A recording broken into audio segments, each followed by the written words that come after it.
Welcome to V2T IELTS Listening Forecast.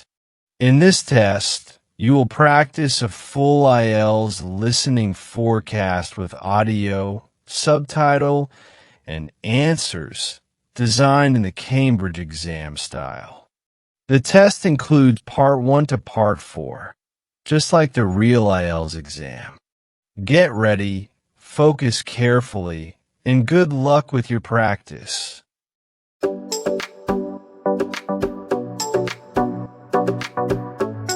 Now turn to Section 1. First, you have some time to look at questions 1 to 7.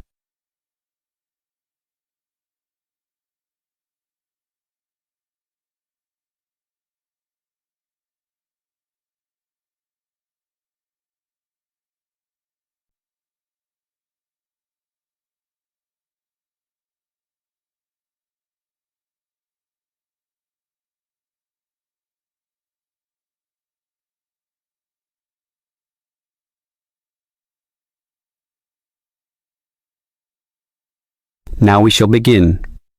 You should answer the questions as you listen, because you will not hear the recording a second time.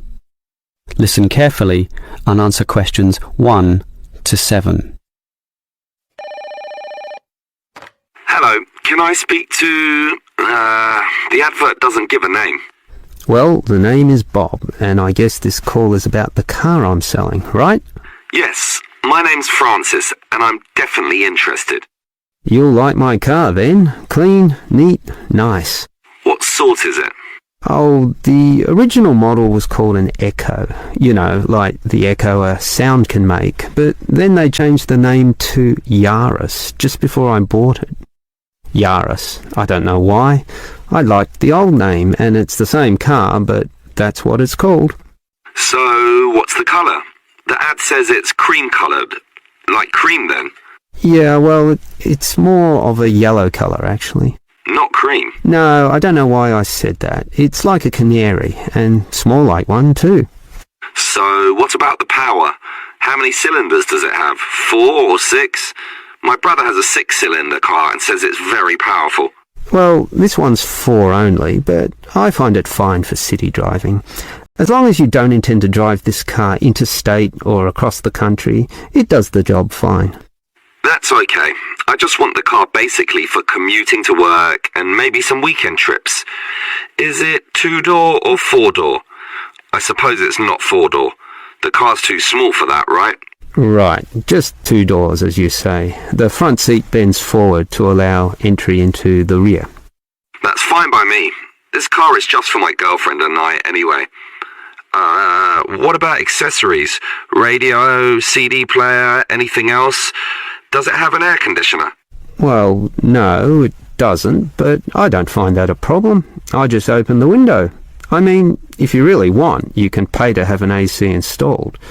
Basically, the only additional feature this car has is a radio, but it's still a great deal. That depends on the price. You say you want $12,800, right? Yep, about that. Well, obviously you expect the price to be reduced to an even figure, right? Well, I don't know. $12,000. $12,500, maybe. If you can lower it a bit, I'll come and have a look, okay? Okay. Let's say $12,400, but I won't lower it any more than that. Certainly not to $12,000. Well, if I can get that better price, I may come over this afternoon. But what year is this car? How old is it? My brother's got a 12-year-old car and it's showing problems. Well, my car was brand new only 3 years ago, but it still looks like it's only been 1 year on the road. Okay, that sounds good. Before you hear the rest of the conversation, you have some time to look at questions 8 to 10.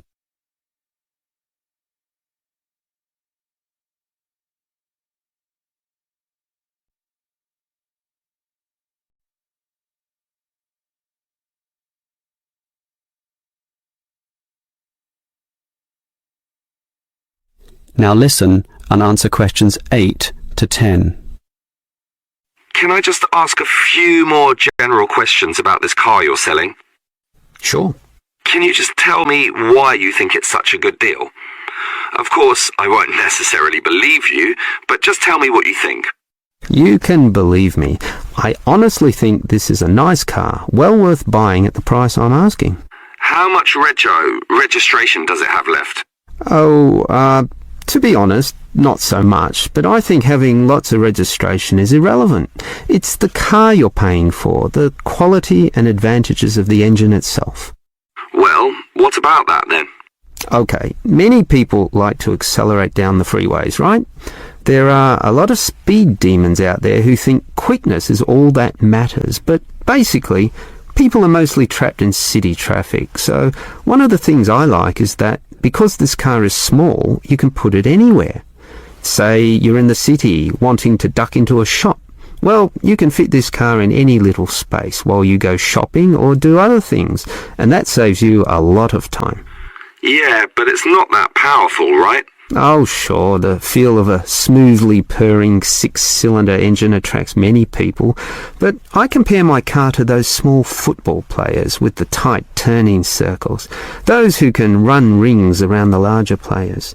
This car is like that. It can turn this way and that way, dodge here, duck in there, sneak around corners, squeeze ahead and grab a position. That's also very useful when travelling in city traffic. Okay, I'll think about it.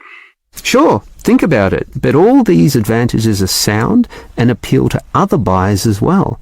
No one holds the same car forever, so you can say exactly the same things that I just said when you want to sell the car. That will make it very easy for you to pass this car on to the next buyer. Yeah, maybe you're right. That is the end of part 1. You now have half a minute to check your answers.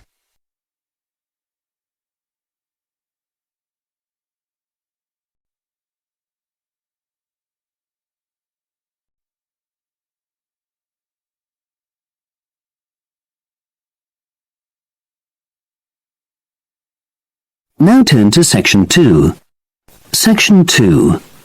You will hear the education officer in a museum giving a talk to school students who are about to start a one-week work placement in the museum. First, you have some time to look at questions 11 to 15.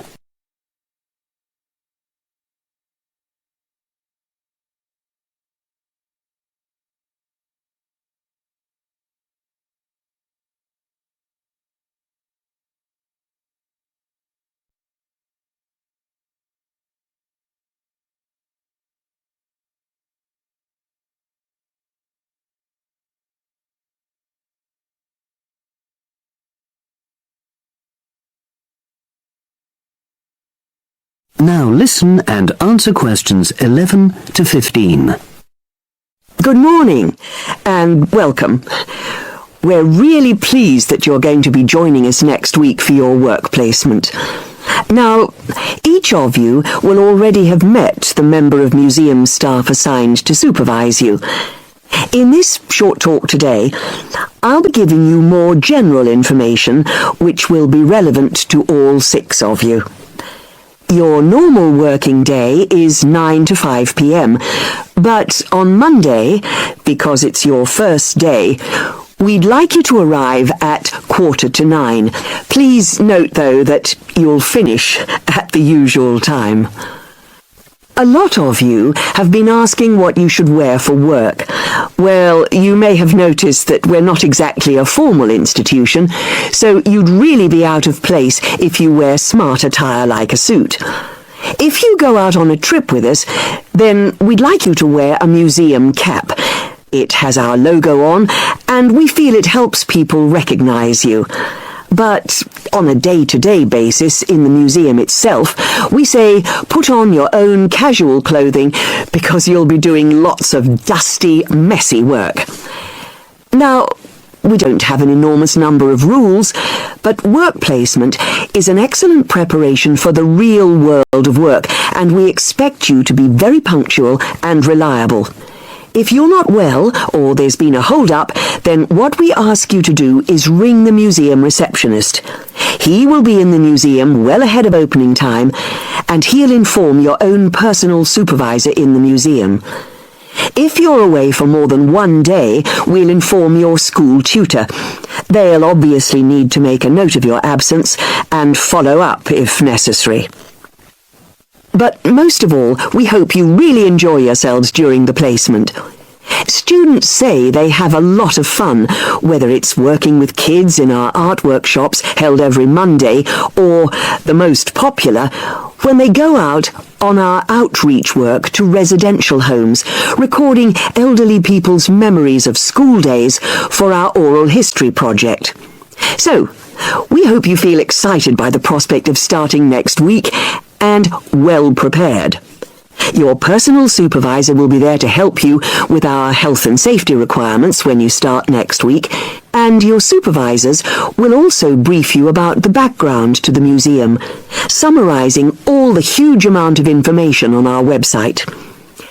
In the next couple of days, it might be worthwhile if you get hold of evaluations and other notes made by students who've worked with us before. You can get a lot of pointers from them.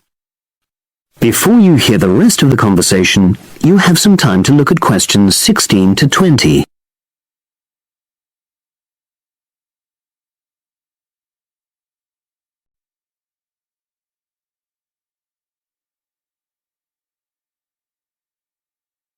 Now listen and answer questions 16 to 20. Now, before I finish today, I wanted to help you find your way around the museum. When you start next Monday, the first thing you'll need to do is sign in. Come through the main entrance and you'll see the main staircase straight ahead. To the right of this is the statue of the horse, and just behind that is a door. Go through that, and that's the sign-in office. Now, on the first day, you'll be working in Gallery 1. You'll find this as follows. In the central courtyard area, close to the entrance, there's a large chest where visitors put donations for the museum. The door just behind that leads to Gallery 1. The workshop you'll be taking part in starts at 11, but if you want to go in earlier, you can get the key and let yourself in. The key box is quite hard to find. Walk behind reception, and it's between the large gallery and the bookshop. I haven't mentioned breaks and lunch, etc. Unfortunately, our cafe's closed at the moment, so your best bet is to bring a packed lunch. We tend to have our sandwiches in the kitchen area. Go round the reception desk and you'll see a small circular cabinet. The door to the kitchen area is just behind that. Now, every day we put up notices about what's happening in the museum. Your supervisor will brief you, but if you want to check up on details, look on our staff notice board. This is in the corner of the play area, at the back, on the wall of Gallery 3. If you have any questions, I'd be happy to help. That is the end of section 2. You now have half a minute to check your answers.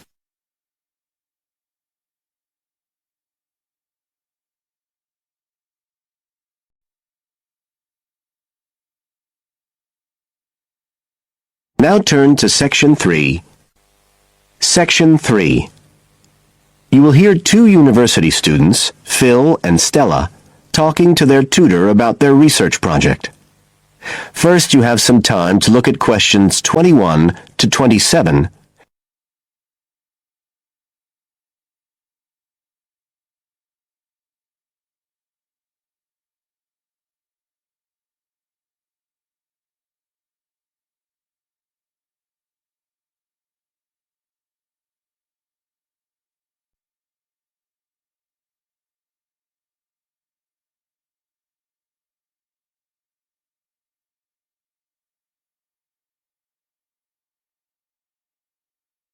Now listen carefully and answer questions 21 to 27.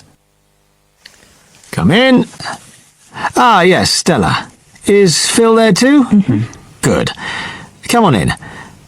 Okay, so you're here to discuss your research projects. Have you decided what to focus on?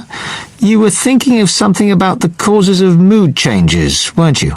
Yes, but the last time we saw you, you suggested we narrowed it down to either the effects of weather or urban environment. So we've decided to focus on the effects of weather. Right, that's more manageable. So, your goal is, Phil? To prove the hypothesis, no, to investigate the hypothesis that the weather has an effect on a person's mood. Good. And what's your thesis, Stella? Well, our thesis is that in general, when the weather's good, it has a positive effect on a person's mood, and bad weather has a negative effect. Can you define your terms here? For example, what do you mean by good and bad? Okay, well, good would be sunny, warm weather, and bad would be when it's cold and cloudy or raining. And how would you define an effect on a person's mood? What would you be looking to find?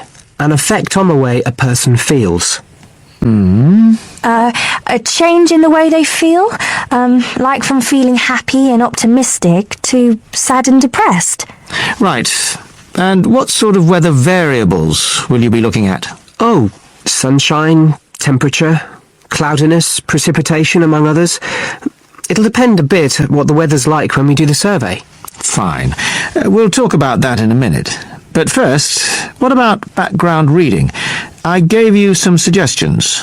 Did you manage to read any of it? Yes, we read the Ross Vickers article, the one comparing the groups of American Marines training in summer and winter.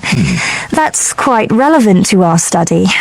It was interesting because the Marines who were training in the cold winter conditions tried to cheer themselves up by thinking of warm places, but it didn't really work. Yes, they were trying to force themselves to have a positive mental outlook, but in fact it had the opposite effect, and they ended up in a very negative state of mind. And we found some more research by someone who wasn't on the reading list you gave us, George Whiteborn.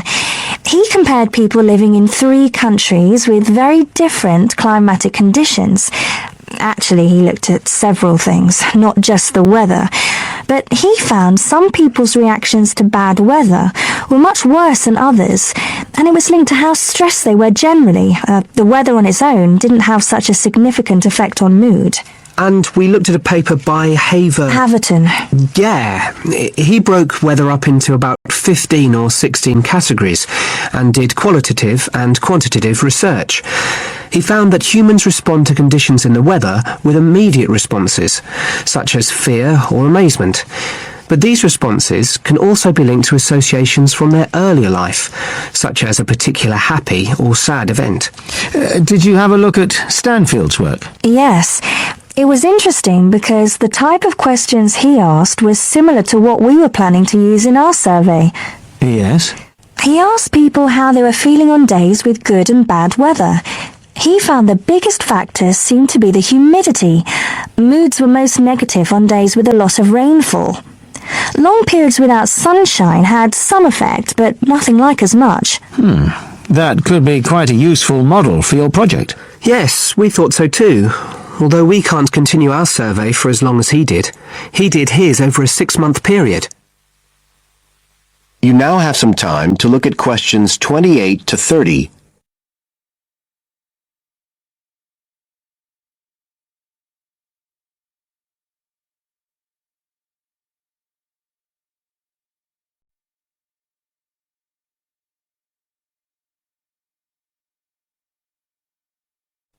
Now listen and answer questions 28 to 30. Right. Well, you've made quite a good start. So, where are you going from here? Well, we've already made the questionnaire we're going to use for the survey. It's quite short, just 8 questions. We're aiming to survey 20 people over a period of 3 months from October to December.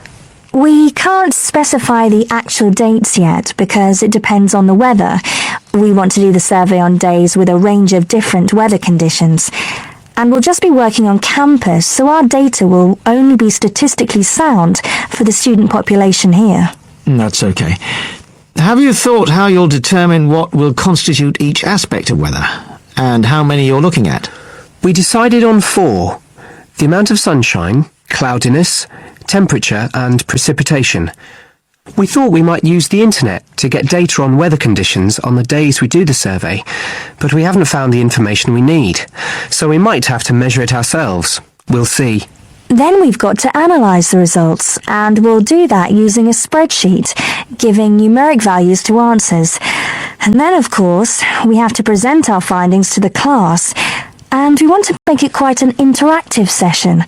We want to involve the class in some way in the presentation, maybe by trying to create different climatic conditions in the classroom, but we're still thinking about it. I see. Well, that sounds as if you're on the right lines. Now, what I'd suggest that you think about, in addition to the work you've... That is the end of section 3. You now have half a minute to check your answers.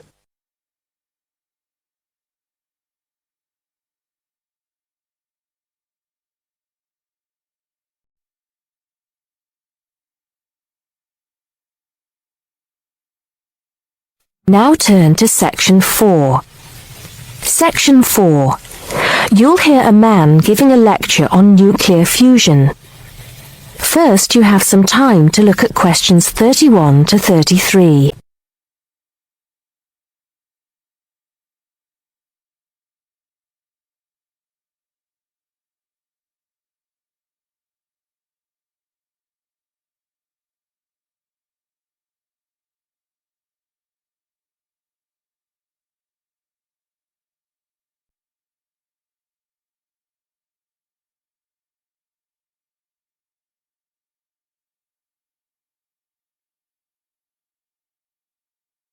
Now listen carefully and answer questions 31 to 33.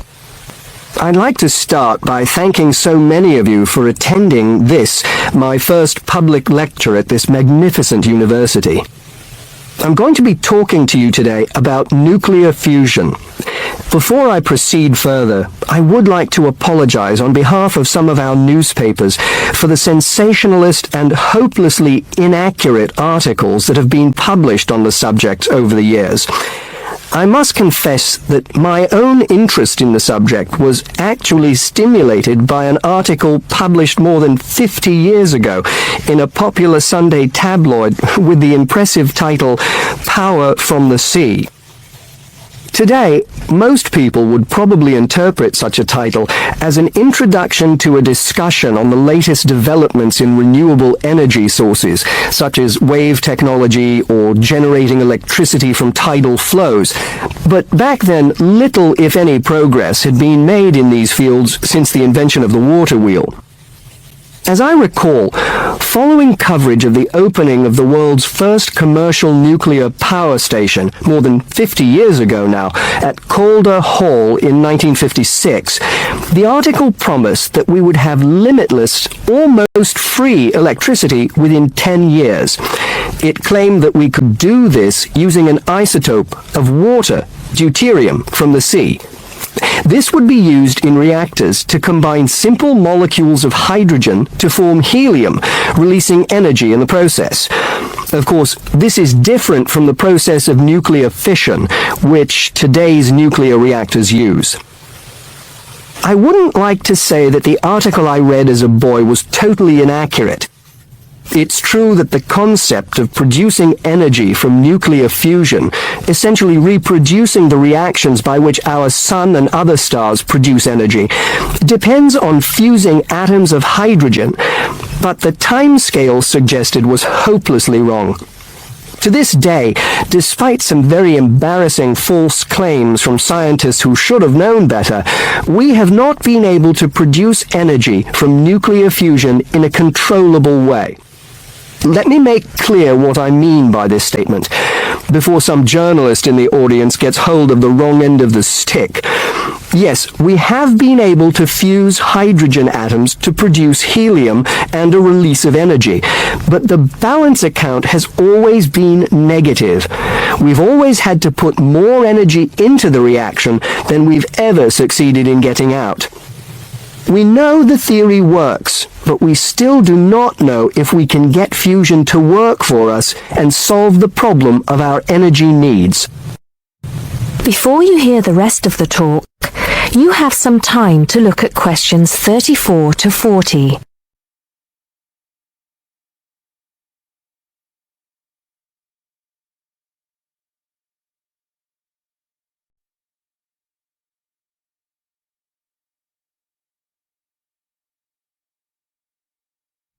Now listen and answer questions 34 to 40.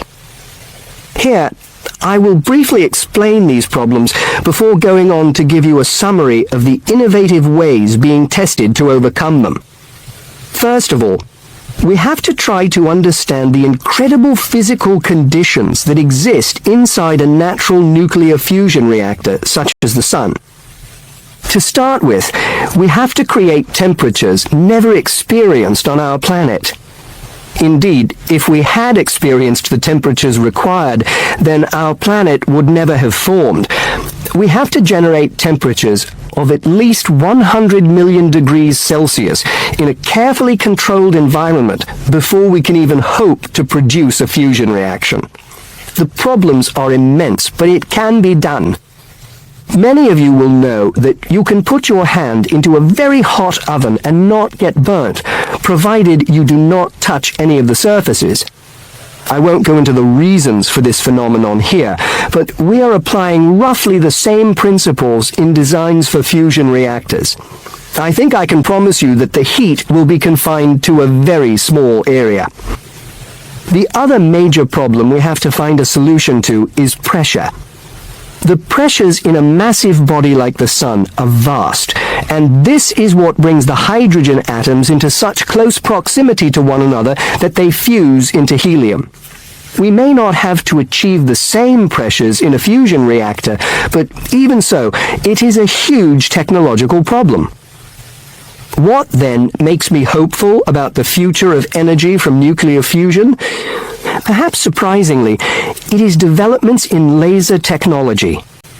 We can now use lasers to control the nuclear fuel pellets so that they remain suspended inside the reactor without touching the sides. Remember that these pellets are quite small, and because they contain atoms of deuterium and tritium, the two isotopic forms of hydrogen that can be used in these reactions, they are quite light. The lasers will also compress the fuel pellet to raise the pressure to that required to initiate the fusion reaction. Another, far more powerful laser will be used to heat the fuel pellet to the temperature required. This laser, if you like, will act as the trigger to start the reaction. Once started, it is hoped that the reaction will produce enough energy to maintain itself, and also that it will produce a surplus in the form of heat that can be used to produce the steam needed to drive turbines in order to generate the electricity the world needs. To give you some idea of how much energy we can produce, it has been calculated that just 1 kilogram of fusion fuel is capable of producing the same amount of energy as 10,000 tons of fossil fuel. I think you would agree that such an objective is worth working towards. I believe, and I am not alone in this, that nuclear fusion could supply the world's energy needs for centuries to come. That is the end of section 4. You now have half a minute to check your answers.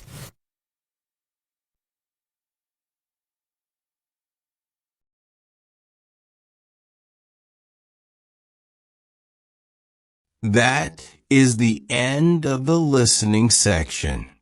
You now have 2 minutes to review your answers before the test automatically moves on to the next section. Please take this time to check your answers carefully. Make sure all your responses are recorded in the correct places, and review your spelling, grammar, and formatting. Once the time is up, the system will take you directly to the reading section. Please remain seated and stay focused. The next section will begin shortly.